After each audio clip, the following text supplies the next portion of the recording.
Hello everyone! Nandito naman tayo sa kusina para magluto dahil may darating tayong bisita. Ang request nila ay magluto daw ako ng gusto nilang lentil soup.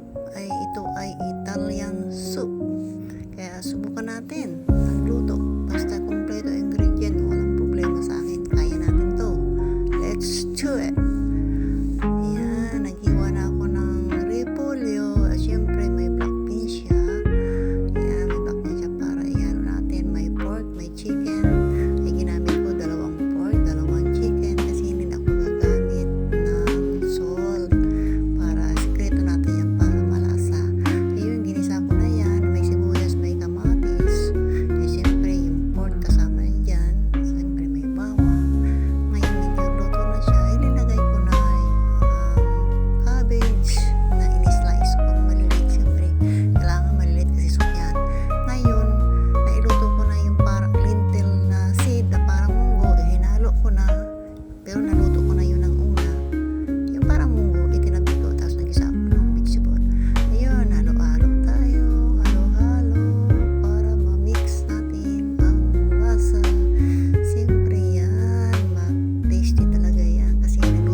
Sibuyas at saka garlic.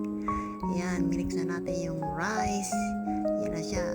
Yan, tapos siyempre nilagyan natin ng 2 eggs. Yan, mix natin niya yung 2 eggs yan.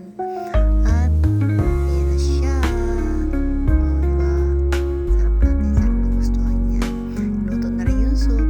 Siyempre, luto na rin yung fried rice. Kailangan din medyo haluin. Kaya brown yan kasi nilagyan natin ng kaunting soy sauce. Soy sauce, wala rin asin yan. Ayan.